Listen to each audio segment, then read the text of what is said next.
Lucky Land Casino, asking people, what's the weirdest place you've gotten lucky? Lucky? In line at the deli, I guess? Aha, in my dentist's office. More than once, actually. Do I have to say? Yes, you do. In the car before my kids' PTA meeting. Really? Yes. Excuse me, what's the weirdest place you've gotten lucky? I never win and tell. Well, there you have it. You can get lucky anywhere, playing at LuckyLandSlots.com. Play for free right now. Are you feeling lucky? No purchase necessary. Void where prohibited by law. 18 plus. Terms and conditions apply. See website for details. Okay, round two. Name something that's not boring. A laundry? Ooh, a book club. Computer solitaire, huh? Sorry, we were looking for Chumba Casino. That's right. ChumbaCasino.com has over 100 casino-style games. Join today and play for free for your chance to redeem some serious prizes. ChumbaCasino.com. No purchase necessary. Void where prohibited by law. 18 plus. Terms and conditions apply. See website for details. Hi, everybody. I'm Gigi. And Fruit Loop. Welcome to another episode of Pretty Lies and Alibis.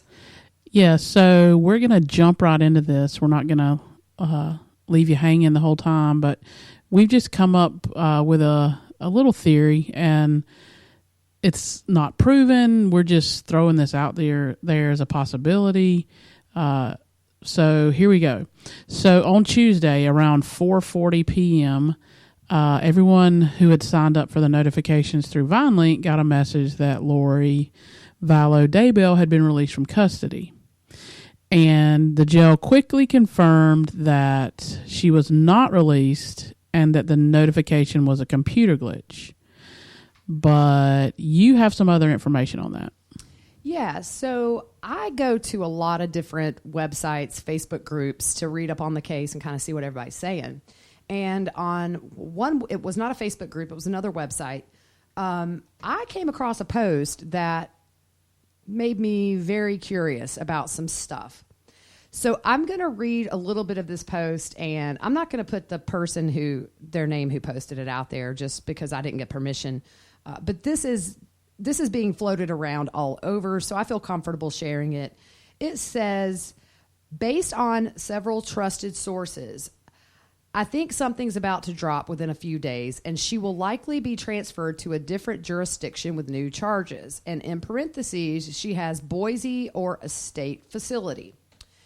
This person goes on to say, I will eat all the crow served if I'm wrong, but if I thought for 1 second that this was not true, I would not post it here or anywhere. So once we read that, last night we shared these texts back and forth, my brain got to working, and I didn't think much about it. So today, we're getting ready for the podcast, and we start talking about this again.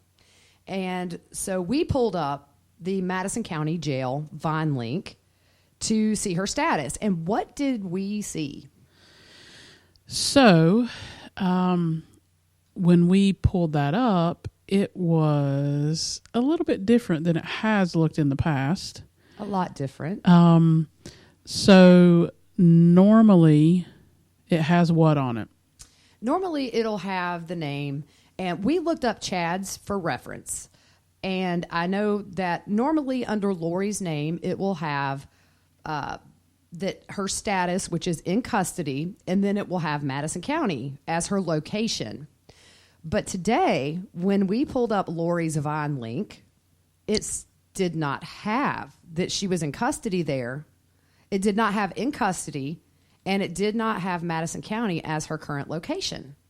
Yeah, it simply just has like case status open, but we the looked case number. Right. And we looked at Chad's for reference. And so when you pull up Chad's on VineLink, it has that he is in custody in Fremont County. Yes. So we went back to Lori's again to make sure we were opening all the little tabs that show status, and we did. And that is different since Tuesday. Yes. And excuse me. So it just got us thinking with what we read last night from this person. And I will say that the message board that we got this from is not one that allows pretty much just free talk. They don't allow the conversations to get out of hand. And so I tend to believe some things that come from this website because they have been in the past proven to be true in time. So after reading that, we got to talking, and we called a friend of ours who is an ex-investigator, police officer, and used to transport inmates between facilities. So I asked, let's say that somebody is in jail with charges, and it's likely that charges are going to be upgraded. Would it be possible for a facility to move a high-risk inmate to another facility a few days before those charges come down for the safety of the inmate? And she said yes, that sometimes that does happen, and it's not only for the inmate safety, it's also for the safety of the officers transporting her. I mean, she's not a liked person, probably the most hated mom in America. And so I thought that was interesting. And we have no insider information. This is just a post we saw on a place where a lot of facts have come out and a lot of people have had inside information. So we just thought it was interesting. And the one thing that our friend said was that it would make a lot of sense if these were federal charges because you have to go to a different facility. Yeah. And the other thing to point out too is we Googled, we looked on VineLink's site. There was no announcement that there had been an error. And we looked, and we didn't see any evidence of anybody else getting a message, for somebody else. Because a lot of people use that. Yeah. I mean, and it also, I think a lot of victims use that service to know if by chance somebody did make bail. So, yeah, like we haven't found anything where anybody other than Lori Vallow got that glitch, which pushed out that she had been released. So we'll see what happens. That's our big theory. And it kind of makes sense if you think about it. If charges are imminent and this person says they think within a few days. So we shall see. But we do want to say we are not claiming this to be true. It's just a few things sort of seemed suspicious to us. So we dove in today. And that's what we found is that for some reason on the VineLink today, she is not listed as being in custody in Madison. And that is new. Yeah.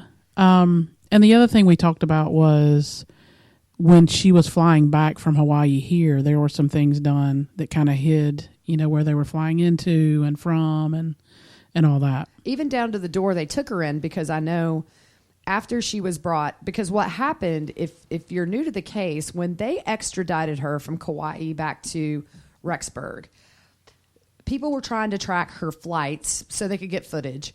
And initially it was reported that they were going to fly into Boise and then make the 4.5-hour drive to Rexburg.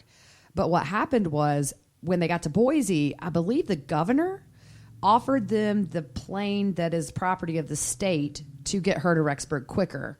And I'm sure that had a lot to do with security. You don't want somebody like her out on the open highway for 4.5 hours. People are crazy. Yeah. So, and then when they got to the jail, they had been told where they were going to bring Lori in. And it's one of those deals where you're going to get a shot of the van she's in. Maybe if you're lucky, you get a small little clip of her being transferred from that car into the facility. But I believe there was some misinformation. And I know at one point the media was a little bit perturbed with the public information officer or whoever was responsible for talking to the reporters about the location because they felt they had been out there all day and had been lied to. So, but with high profile inmates, I guess there is a concern about safety. So if it did happen, I would think that would be the reason, but we'll see in a few days. If we're wrong, we're wrong. We're not professing this as just some big fact and we're, 100% convinced that's the case. It's just a little suspicious. Yep. I totally agree. What's tomorrow, Fruit Loop? Somebody's having a birthday. Lori. Oh.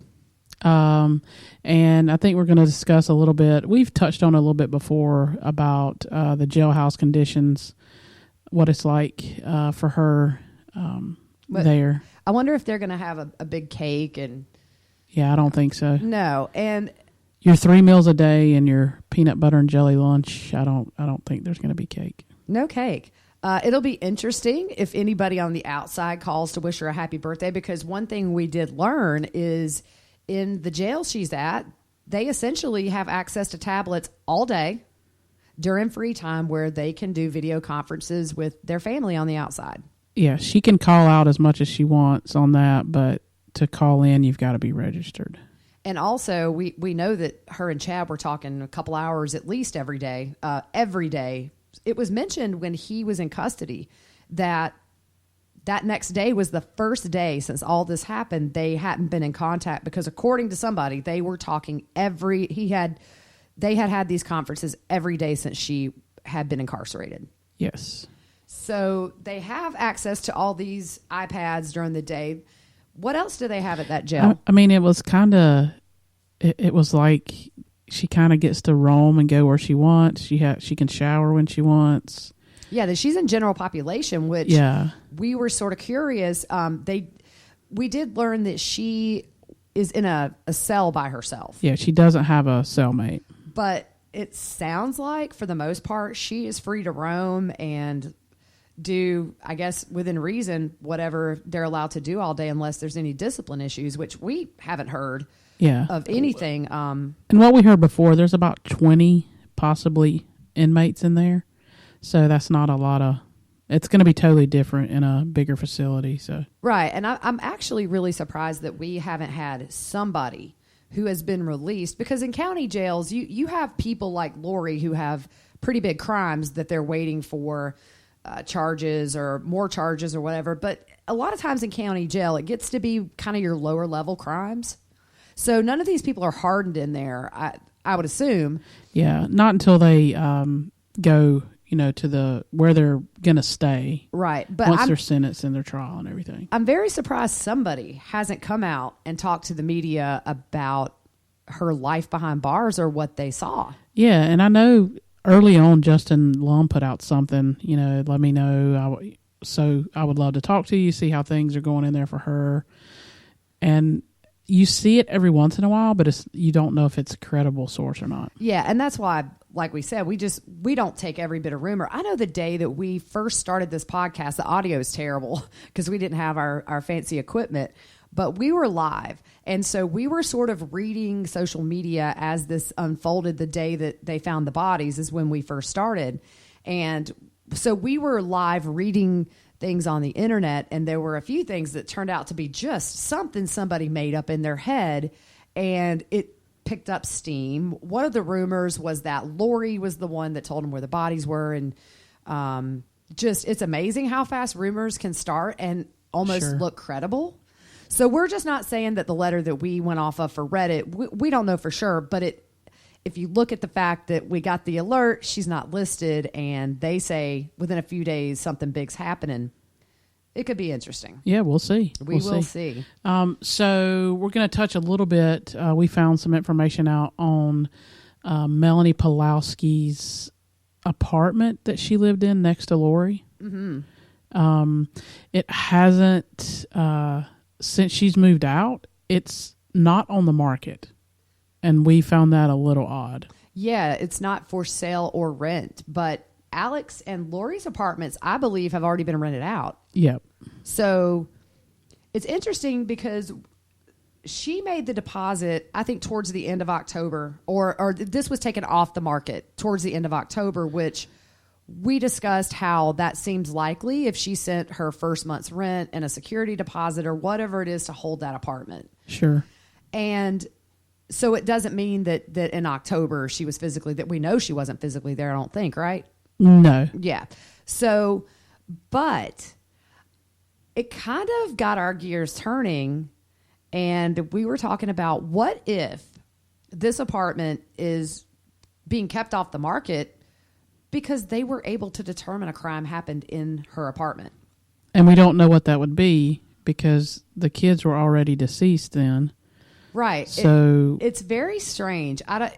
There could be a very valid reason, but I'm curious. It just seems a little odd that out of all three of the townhomes, it's hers that has never been relisted. I just think that's interesting. I don't know what could come of it, but if you remember too, we don't know either when she put the deposit down on it. It could be that they didn't take it off the market online for a few weeks. I don't know. Yeah, I don't know, but it was just interesting that it's still open and not for rent or sale. So right. So I think the one of the other things it was big, like this came out the other day, was the satellite photos, and you're going to talk a little bit about that. Yeah, and I know when the day that the bodies were found, a lot of people were finding overhead shots from when Nate flew over, and later in the day there were some drone photos that came out, and I admit I fell victim to thinking I saw something in that picture that might have been evidence, but we found some pictures that show the tent setup. Yes. And the one thing you always said was, I don't think that's anything. It's just too open. Yes. And so we found some pictures that show the appropriate crime scene where there are drapes down. You could see they're down in the area kind of deep where they found Tylee's remains. And so we just... because I know, especially for the families, it's disturbing to think that maybe there's stuff out there that shows your loved one or, but yeah, it doesn't seem like that was the case. I think your eyes can totally trick you. Yeah. And they're so professional. They had closed off the road. So it was kind of like, they've done all this stuff to make sure nobody got close and can see anything. And... now because I don't think Nate stayed in the air, the whole time. He didn't. And also you would notice too, it almost seemed like when the cameraman thought they may be doing something that could be revealing, he would pan out. He would pan out. Yeah. And he would make that shot a lot wider and not be so close to it. Yeah. And along with those photos, those satellite photos came out. From September 9th. Yeah, so there are some sleuths on the internet, and hats off to them. But your theory has always been that possibly, initially we were just convinced somebody talked. That somebody finally had broke and said, here's where they are. But then the more we started thinking about it and the little bit that came out, especially when the affidavit came out and we saw they were using the cell phone pings to put Alex... in Lori's apartment at Chad's property, we found that there are websites where you can go and pull up satellite images from, I think it's years. Yes. And so you could put in a date range and so the sleuthing board that I saw this on, they had pulled up a picture from September the 9th. Which is the day we know Tylee was buried on that property. Yep. And what did we see? It showed disturbed ground in the areas where they were digging to locate the bodies. You could clearly see a difference in the soil. It was a brown patch of land. And so the rest of the area was lighter, and it really stuck out like a sore thumb. Yes. This was not over by the pond. I don't think, as of right now, anybody has been able to find a satellite image from that day. So this is only about Tylee's remains, but it really gives you insight now between the cell phone pings and using those types of techniques to look at the area from days or months past, how they probably just did some good old-fashioned detective work and nailed Alex to this. Yes, exactly. Yeah, it's crazy what they can do. And I never really would have thought that like we would have access to that where we could pick a date and look at a satellite image, but I've done it for other things now. I'm very curious. Yeah, I know. My house, everybody else's house or whatever. Yeah. And I still can't figure out this trip that Chad took to Mesa. Yeah, it doesn't make sense because that's the weekend that we know Melanie Gibb and her boyfriend David was there, and we know that's the last time that JJ is seen, and we can't, it makes no sense. Yeah, I I almost wonder, I'm going to have to look at the dates, but it doesn't make sense that after JJ leaves, after that Chad leaves after all, in between the two deaths. It's like, what is he doing? Yeah, if I'm not mistaken, that trip was on the 19th, which was the weekend that Melanie Gibb, he flies to Mesa, has the conversation with the lady on the plane, saying that he was going to help somebody build something or redo something or whatever it was. So it just doesn't fit in. I'd be really curious once all this comes out to see where they can put him in Mesa during this time. Yeah, and his statement was he was helping a relative, so I would be interested to know who lives there. I mean, I'm sure the law enforcement, everybody already knows. I'm going to have to look up and see. I don't know if the Jeep was back in Rexburg at this time from being, I know at one point we had heard it was abandoned in Arizona after the shooting. Yeah. And then, so is it a situation? I don't know. We'll have to look and see when those, the dates when the Jeep was impounded. I don't know. And it'd be interesting, did he fly back or how did he get back? Yeah, because we've never really heard anything about a flight home. But if he didn't talk to somebody, the only reason we knew that he was definitely on that flight, I think, is because the lady had come forward. Because she recognized him from his books. Yes. She had read a few. Yeah. How is that? I mean, I totally just picture this as like you got 10 friends that read your books. But apparently a lot of people did. Yeah. It's evidently, I mean, he's written a lot. Yeah. So the next thing you were going to talk about was the letter from Lori's visiting teacher. Yeah. So this is another little gem I found online, and this is somebody who knew Lori back when Tylee was around 10 years old. This is when they were her and Charles were married, and I'm just going to read out this to you. Again, this has been shared on various platforms other than where it originated, so if it were something I haven't seen elsewhere, I don't think I would read it, but it's been shared widely. So this person says she used to be Lori's visiting teacher. It says an assignment through our church to visit with and check on individuals, women, and families. And they were in the same ward when her and Charles were married. And this is around the time I think they were adopting JJ when this happened.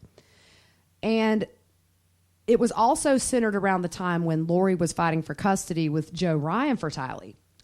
And the woman goes on to say that she knew of some accusations that Lori had been making against Joe, and she didn't believe they were true. It just seemed like some sort of a way to maybe get him to where he didn't have custody. But we know now that Joe was awarded 50-50 custody, and she makes a statement in her letter that I thought was really, really interesting.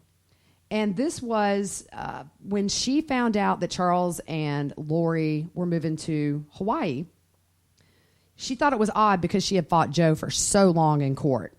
And to get full custody, and when he got 50-50, this lady says, well, I mean, what if Tylee can't go with you? And she says, well, I can't continue to live my life around Tylee. She says, we're going to go, and if she ends up being able to come, then great. Yeah, that's horrible. Yeah. The letter was very specific, and I don't doubt somebody that comes along with kind of a personal story about her. We haven't really had any that have been just proven to be outright lies. She also said that she had a big concern that maybe Tylee was a victim of Munchausen syndrome, which is where the parent constantly tries to convince medical professionals that their kid is sick because they like the attention that is shown to them by friends and family and medical professionals.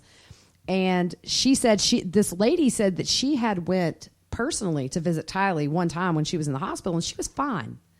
She thought that was very odd. Yeah, it's weird all the way around. But then she comments on Charles, right? Yeah, and she just expresses her dismay at the situation. And she said Charles was the nicest guy, truly a Texas gentleman.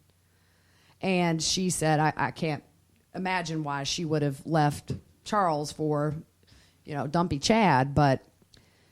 Yeah, that's just weird. I mean, but again, you're seeing testimonies or no, I don't want to say testimony, but Just statements. just statements from people who are now connecting dots and saying, this happened, that happened, just different things like that. And I think if you kind of look at Lori's past, it sort of fits in with her need to have attention poured on her or to seem relevant in whatever way.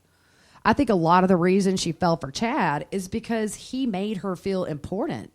He made her feel like she had this huge purpose, and we all know it's wackadoodle stuff, but the Munchausen syndrome definitely follows in that attention-seeking behavior pattern that seems to kind of, she's in beauty pageants, she's on Wheel of Fortune. It seems like she liked to be front and center. Yep. So we just thought that was a nice little insight from somebody who claims to know Lori, and gave us a little more that we haven't heard, which is if it's true, we didn't know Tylee was sort of in and out of doctors' facilities or hospitals for a while. Yep. And it makes you sad for Tylee, because if that's true, man, this kid just probably didn't have much normalcy at all. Yeah, I mean, it's sad to see you see a parent say, I can't continue to live my life around Tylee. Yeah. That's 6 years before she passes away. And that's when she's a kid. I mean, teenager for me, I kind of see my oldest, who's 15, as a mini adult. But even at 15, I could never say, well, I'm moving, and if you can come, that's great. Yeah. You almost see a pattern here with Lori turning on and off how she acts. We a lot of times call that a chameleon. Yeah, they can survive in any environment because they can adapt and change. And it seems you see her doing a lot of that in different areas. People saying she would never hurt kids. And right. Then you have somebody coming out, with this statement. It kind of shows there's different sides of her. It's so true. If you think about her friend, I believe, was it April Parker in Hawaii? Yes. So she had kind of a front row seat to her and Charles's marriage for a while. They were very close. And so Lori is in Hawaii to April, sort of projecting herself as perfect wife, perfect mother. Nothing's wrong when they lived there. Of course, when Lori returns to gather her as one of the 144,000, April's kind of like, hold up. No, we're not doing this. But then you think about Lori at school. And the teachers would say, she's a great mom, and then you find out at church, she's very involved. We've seen some pictures this week where she was with some young girls that were part of the church, that she was helping their class.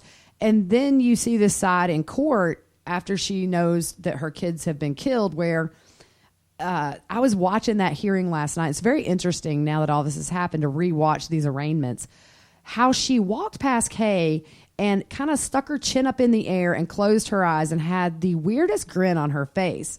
So it is like chameleon. Yes. It's like, I'm the perfect mom, and then I'm going to totally be the monster that I am, that you think I am, by just, she smiled through the whole thing. So I think this woman's got some major issues. One of the things they do have access to.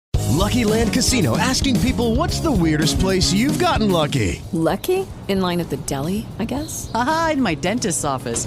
More than once, actually. Do I have to say? Yes, you do. In the car before my kids' PTA meeting. Really? Yes. Excuse me, what's the weirdest place you've gotten lucky? I never win and tell. Well, there you have it. You can get lucky anywhere, playing at LuckyLandSlots.com. Play for free right now. Are you feeling lucky? No purchase necessary. Void where prohibited by law. 18+. Terms and conditions apply. See website for details. Wells Fargo presents one of the surest ways to grow your money. A Wells Fargo CD account, where you can earn a 5.00% annual percentage yield on an 11-month term with a minimum opening deposit of $5,000. Visit a Wells Fargo branch or wellsfargo.com/CD rates to open a CD account and start growing your savings with us. Wells Fargo Bank, N.A., member FDIC. In the jail is mental health facilities, and I'm curious to know if she's taken advantage of that. Yeah, that would be interesting to know. Probably not. She doesn't see anything wrong with her. So, and that's classic narcissist. It's everybody else. I mean, I'm sure right now she still thinks, well, the FBI's got it wrong because of this, and that's what people like her do. Is it's always everybody else's fault. Yeah, and you think, okay, now she's been separated from Chad for a while. is there going to be a breakdown when she realizes, oh no, what did I do? I don't think it'll be anytime soon if it ever does happen. These people think they were on other planets together. They think they've been married before. They think that they're going to spend eternity sealed.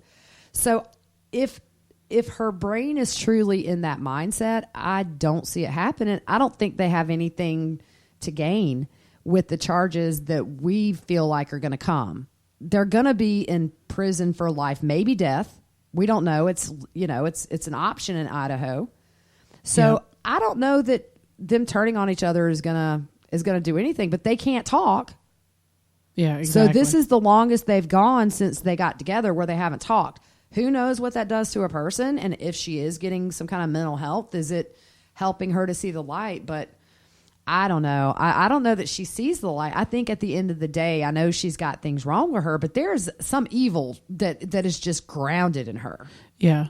I'll tell you another thing we saw this week was some reaching out of some friends that Tylee had in Arizona. Mm-hmm. It was cool to see friends of hers. And what did they say? Like the quote they said. Well, it was a nice long post by a kid, a young man, very articulate, well-spoken. It was a heartfelt message. And he had a couple of pictures of Tylee, and one of those, they are kind of sitting on a couch outside. And he said that sometimes a group of them would go out into the desert and burn couches. I guess maybe that's what you do when you live in Arizona. And he said something that really melted my heart. He said she had a home out here. And I think he meant with that group of friends, for whatever time they hung out, when they went out in the desert, the picture of her, and I didn't share it on our Twitter because it was shared online, but that's a young man's private Twitter or Instagram from what I understand. But it was a sweet picture, and you see a side of Tylee that I think, apart from any picture with her family, we've seen the pictures with her friend from Arizona, the dark-headed girl who's done a few interviews.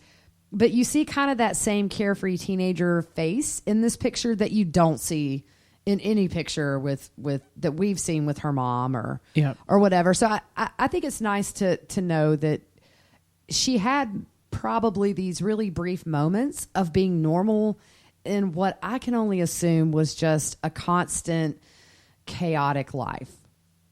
Yep, exactly. I just like knowing that she did have a crew that she was able to go just be a kid with. Yeah. So now we're going to jump into some dates with some separations and marriages, because this is pretty interesting.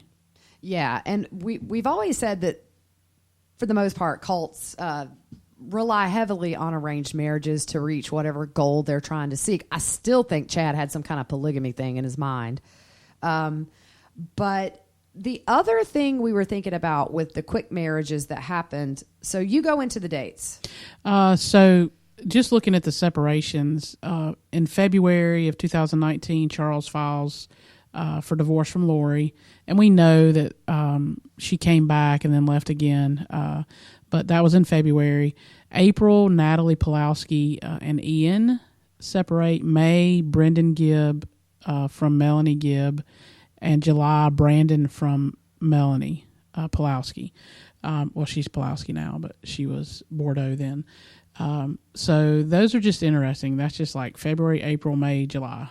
Yeah, they were just kind of one after the other. And then the marriages, we know Melanie Gibb, as far as we know, she's not married to David Warwick, who she's with now. Yep. Honestly, we don't know that. But so November 5th, Lori and Chad marry in Hawaii. November 29th, Alex and Zulema marry in Vegas. And then the following day, November 30th, Melanie and Ian marry in Vegas. And we know that Alex and Zulema were witnesses to their marriage. So yeah, because we've seen pictures. Yes. I think initially she tried to play it off at some point in the past that maybe Alex and them weren't there.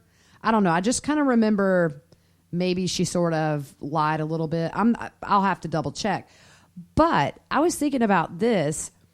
I wonder if Ian and Melanie and Alex and Zulema, do you think there's a possibility? Because you have to consider when they got married at the end of November, they had already performed the welfare check on the kids. Mm-hmm. And I believe, was it at this time that the Rexburg police did the search warrant for Lori and Melanie's property? Yeah, that was, they went in for the welfare check on November 26th and then went back the next day. And that's, I call it rats jumping ship, a sinking ship. And they all fled and went their own ways. And we know that contact was made, don't talk to the police, blah, blah, blah, blah, blah. So, right. So I was kind of wondering, if we put the whole cult theory aside that these are arranged marriages, I wonder, since the welfare check had taken place, and Alex is still alive at this point. He died maybe a couple of weeks later. He died on the 12th. 2 weeks. He died 2 weeks later. The 11th was when they exhumed Tammy. He dies on the 12th. Not a coincidence. Mm-hmm. So much stinks about that, but whatever. I wonder if they did not read Idaho law very carefully. If they had, they would have found that when it comes to missing kids, spouses don't have privilege of testifying against their spouse. Do you think there's a chance these marriages were maybe a way to avoid having to testify against each other if this got ugly? Possibly it could be. We know they're not the smartest criminals, so, and I'm not saying all those people are criminals, but we know that they've made other, wrong decisions with carrying your phone around and et cetera, et cetera. But it's a possibility. It reminds me of that Brady Bunch episode where they go in the caves and they leave a popcorn trail. Yes. So that they can find their way out. It's kind of like these guys did that with their phones. Yeah. It sounds like we are probably going to know most of this story by the time the digital stuff comes out. I don't see them getting to killing the kids and then being careful after. I think they just didn't think. Yeah. And in talking about, these marriages, we talked about survivor benefits. So Lori would have been given Charles's survivor benefits when he passed away. Mm-hmm. So she would have been receiving money up until that time. And once you remarry, you don't collect those. So it's interesting to know, to see. She would have to file, I think, paperwork to stop those benefits. And so you're looking at a few months. So November to February. That would have been the time that if she got those. Well, he passed away in July. Right. So she would have had from July till then. But then you get into, okay, she was arrested in Hawaii. Did she have time? She was married, she married on November 5th and then came back and, whatever else. And then eventually went back. So I don't know. Did she have time to do that? Oh, well, did she have time? Did she even want to? Yeah. I mean, she thinks the world's ending July 22nd. So if you've already killed your kids and your new husband's wife and your brother shot your husband, I don't know that Social Security fraud would frighten her. Like there's so many charges in this case. There's so many. And going way back to the beginning of the podcast, I think, the police officer that we spoke, the investigator we spoke to, said it seems like maybe is she going to get federal charges? Because that would definitely require a change of facility. Yeah. So that'll be something to watch. I mean, is it going to be that right now? I mean, they've said today, they made an announcement that the coroner has sent this case out for further testing.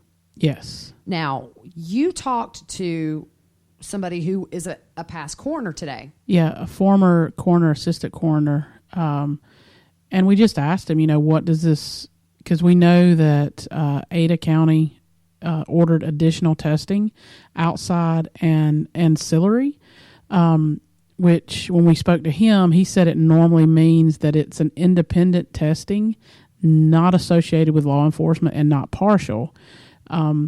So they're just getting an outside, agency or whatever to perform some testing to make sure everything, is lining up. The ancillary normally means that they're making sure the findings are the same. So whatever they found, they're going to test it again and make sure the findings are the same. Yeah. So that was interesting. Interesting to me that, possibly, they found something, hoping they found something. And could it be a situation where we watched a medical examiner on Court TV the other day, and he said he couldn't fathom any test that hadn't been done at this point. In other words, he said they have her autopsy back. Yeah. So it's curious, are they maybe comparing the kids' toxicology reports to hers if they found something? Yeah. And again, we're looking at it. They are going through this with a fine-tooth comb. They're keeping everything by the book. They're just making sure everything is taken care of because they want to see justice done for these kids and these people. That everybody that suffered, they, you know, I know police officers, and I know they are wanting for the families to get justice. Yeah, and if they were to bring federal charges, I mean, they're not going anywhere. I mean, these guys are not getting out. So I would rather them take all the time they need and wrap this up in a nice little package and put a little bow on top, so that when it's time to charge them, we get a lot of answers. Exactly. And I mean, the family, I'm sure, needs their time for this to die down in the media so they can process everything that's happened over these months and especially over the last 2 weeks. So I would say if she's going to get charges, I wouldn't be surprised if it is something relating to a federal charge. Yeah. The last thing we wanted to talk about was jury selection. And we know everybody's kind of been making comments and, you know, thinking about all this. And you look at it and you think, okay, is there anybody in that little small town that hasn't heard what's going on? Oh, no. Everybody knows. Yeah. And so now you think, okay, how far out are they going to have to go to find people that can sit on a jury and not be, you know, swayed either way? Yeah. I've seen some things and I've seen some opinions where some people think this is headed to a federal case. I don't know. I mean, one example was just with this crossing the state lines. There's crimes that have been committed over different states. So I don't know if that could make it a federal case. That was sort of the indication I got. You have the Social Security fraud. We know they're going to pop her with everything. Yeah, it's going to be like Santa's list. Like when you open it, it's just going to be a scroll. Like right? It's just going to keep rolling across the floor. Yeah, exactly. And it'll take that poor judge, 8 hours to read the charges. Yeah. When this thing goes to trial. But it is interesting. Yeah. It's just each day we look and we find a little bit more information and a little bit, more people are talking and coming out and making comments. So it's going to be interesting. Now, we found a letter it's been out there for a while, and I thought this was very interesting. This was posted on November 19th of 2019, so this is after the kids and Tammy had died, but before the welfare check. About a week before the welfare check. Yeah, and this goes along with Ian's quote, his notes that he was making, supposedly for the attorneys for Melanie. Oh, no, I'm sorry. See, we can't see each other. She's got her big computer in her face because we get distracted by each other. We're like 3-year-olds. So, sorry, Fruit Loop, I confused you. The one I'm talking about is the post from somebody that it's very clear she knew the Daybell family. Oh, okay. I thought you were going down the other. See, this is how we normally roll. Yeah. Half the time we're just confused with each other. So you go ahead and discuss yours, and we'll discuss the other one. Sorry about that. That's all right. All right. So there was a post that was made November 19th, and it says, a month ago, a close friend unexpectedly passed away, young and healthy with a family. They buried that person so quick as to not do an autopsy and buried her hours from where she was living. The husband made his kids go through her clothes within days of her passing, and he had almost every detail planned for the funeral within an hour of finding her body. He moved out of his house a few days later and took off to Hawaii. Well, he just got back and has remarried 3 weeks after she died. He said he had known her for a year. And this person's like, what? An investigation has been opened, and many of us have felt something has been off, but this just blew it out of the water. How do we help the children as they've just lost their mother and their dad just showed up with a new wife unexpectedly? They are struggling. So that was the post that we found that had been posted November 19th. Yeah, that's... kind of sounds like the Daybells. Yeah, it doesn't name them, but it's the story. And it's before this made any news, so I tend to think it's probably credible. Yep. And that gives a little bit of insight because they're talking about making the kids go through their mom's clothes within a matter of days. It's like he couldn't get her out of that family fast enough. Yeah. So again, until law enforcement gives us a reason, we're not going to bash the kids on the show. I feel very sorry for these kids, but that's a lot within a few weeks. Your mom dies, your dad leaves, he comes back, he's married, you've had to pack your mom's clothes up, and all the while, unbeknownst to them, the kids are in the backyard. Yeah, exactly. Man, if people wonder why these kids act strange, I think we have answers. Yeah, they've been through a lot. We don't know how they were raised, but I can't imagine. Yeah, they've been through a lot. It seemed that their mom was their backbone and just loved by everybody. So they've been through a lot of things in this last 8 months now? Yeah, probably longer if you want to go back to the whole story of their childhood, which we don't know, but eventually all that stuff comes out. Yeah. People start talking that knew them, and I'm sure we'll get a lot more clarification. But I have to say right now, at least, it seems like friends of Tammy's aren't really saying much. We've had a few that have spoke out, that have expressed how she was different or things like that. But I think eventually, maybe once all this dies down a bit, you'll start to get people creeping out into the media that want to talk. Yeah. So the last letter we were going to talk about, which is when I tried to jump in a while ago. Well, if I hadn't got off our little number list here. That's right. That's Sorry. Right. Was the letter that Natalie Pulowski wrote. And there's some... Oh, man. I mean, it goes along with the information that Ian put on the computer and she found or whatever, but the stuff in that letter was crazy. It's disturbing. And to make matters worse, Ian and Melanie get married, the 30th? Are they the 30th? Yeah, something like 29th to 30th. 30th, And this was written on December 4th, late at night. And I'm going to go through this letter and we're going to pick it apart because it is interesting.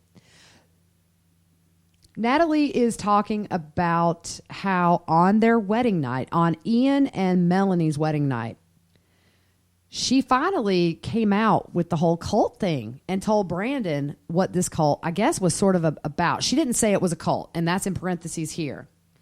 And he said he was so confused, which any sane person would be super confused. It sounds like something you would binge on Netflix as opposed to real life, as far as the beliefs go, at least. And she told him that in March, a demon had possessed his ex-wife's body, which is Natalie, and that her spirit came to her in a vision and told her that. She was interrogated. It says here that I guess on December the 3rd, the day before this was written, that she had been interrogated by the police for 5 hours on the day before. And then she told Ian that 2 of the police officers were possessed with the spirit of 2 of the original 12 disciples of Cain. Yeah, the information in this letter is not something that somebody would make up. No, I mean... Like, we've heard all of these things before. You know what I mean? Right, and it fits into what we know about the dark and the light and the zombie stuff. So she goes on to say she told him that his children... their spirits were full of light, but that can change basically at any moment. And months ago, we heard it come out where Melanie said children are full of light, but at any moment they can go dark. So that really kind of ties into what we had heard before, her opinions on that. And she goes on to say that Melanie has isolated Ian pretty badly from his family, and she makes him listen to weird podcasts. I wonder who was doing those podcasts. Yeah, I think we know. Yeah, and so she said that he had a pit in his stomach, and she told him that there were light and dark weapons and had bad feelings. The bad feelings you have are the dark weapons. And she also said that in a past life, she was the niece of Jesus. Yeah, this is just so out there. I mean, it's... Did she go around telling people, well, you know, my Uncle Jesus, he turned water into wine? I mean, or is this... I mean... I can't even begin to imagine being convinced that I was the niece of Jesus. I would walk myself to a mental hospital. Yeah. That is not normal. So she acknowledges that her ex is not the best person in the world. But she says, I'm legitimately scared for my own life, my kids' life, and my ex's.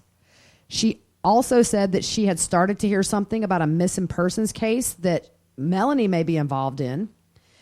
And she goes on and she sounds very desperate. I don't know what to do. I'm planning on going to the police for some help. But she was afraid Melanie might come after her if she found this out. Yeah, all this is so crazy. Like, I would, if I was her, I would be the same way. I would feel like, that you just couldn't trust anybody and you would be afraid for your life. Right. And then she goes on to say that Ian was so scared that he asked his wife to take the kids away on his weekend because he didn't want him around her. And she said this is something he has never done. Yeah. It just makes no sense. And then how, then he comes out and goes, oh, I was wrong. Right, yeah. Just all of a sudden, it's just media hoopla. Yeah, it's my fault because I stirred up all this stuff, and it's my fault that this is turned into what it is. Right. But Natalie goes on to say that Melanie did not want her to know her last name, I guess Boudreaux, because she was afraid that Natalie would call Brandon and he would say, and I quote, she tried to kill him and she's in a cult. So she's already sort of trying to change Ian's perspective. Like, oh, yeah, if she calls, he's going to say that I tried to kill him and I'm in a cult and it's all baloney and I'm not and everything's fine. It's just that manipulation that this dude married into crazy and found out on the wedding night. If he's not involved in the cult, I'm not convinced that he's not associated with these people long before the 10 days that they supposedly met. Yeah, it's... But he asked her to look up the names Alex Cox and Chad Daybell. Yeah, it's... So this is December 4th. So this is only a few days after the welfare check. Only maybe 4 or 5 days after the wedding from Melanie and Ian. And so it's very telling to me if he's reached out to her within, 4 days of being married, that he's terrified. Don't give me the kids. Why did he switch sides? Yeah, it's just like a switch was turned on and off, and it just makes no sense. I just wonder if he was threatened somehow, because you have to remember at this point, Lori and Chad both in December are free. Yeah. And I'll have to go back and see kind of when he changed his tune. Was it after Lori was incarcerated? Because Chad, as we know, has only been in jail 2 weeks. So a lot of people probably haven't spoke up because he's still out there, and at this point, everybody knows he's probably responsible for orchestrating a lot of this. Yeah. I don't know. I just thought that was interesting. It really shows the fear that Ian obviously had very soon after the marriage days, to where he called his ex-wife, who he's probably not on the best terms with, and was like, oh my goodness. Yeah. Watch his face during all those interviews. If you go back and look at it, watch his face. He just looks miserable. Mm-hmm. And I know he's on national TV or whatever. And he's knocked up crazy because she's pregnant. So he's kind of stuck in this in that way. Yeah. I bet at this point he's probably hoping she gets arrested and he can just take the baby and forget this all happened if he's not involved in any other way. Yeah. Oh, well. Yeah. So Julie Rowe, I try not to make fun of people because I'm not about that. But Julie Rowe makes it really hard. I'm just going to say I don't even watch anything she does. Oh, my gosh.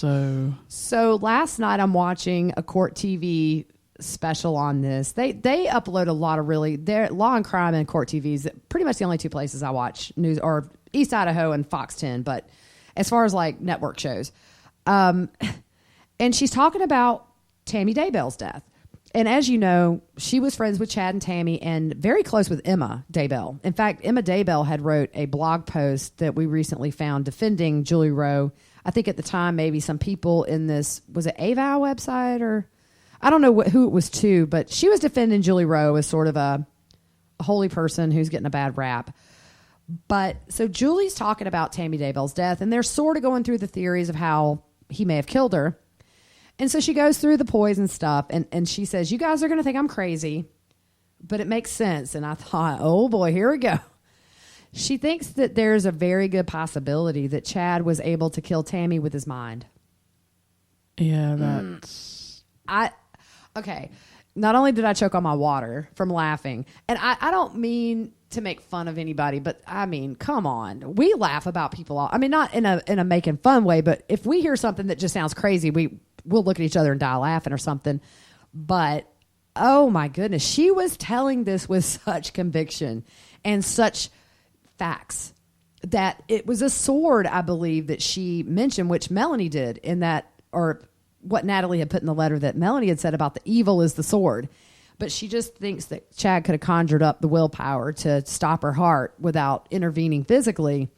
And, oh boy. Yeah, I can't even comment. I need to look and see if she's on the witness list for the prosecution, or did they just leave that hot mess to the side? No, I don't think she is. I mean, yeah, oh boy. Yep. She needs help. I'm not trying to be mean, but she's gone. Yeah. Oh man, it's sad. I just think it's sad when somebody can't think straight, and a lot of times people can't help it. But these are just crazy stuff. I mean, she's just like, this is going to sound weird. Yeah. And when she was done, I was like, well, that put it mildly. Yeah, exactly. Yeah. So that is all we have today. Yeah, we just wanted to share our theories and see what's going on. I think maybe, if that poster's right, maybe we'll be doing a bigger podcast here soon. We'll be going on vacation this weekend, but I think we're going to be able to do it on location. Is that right?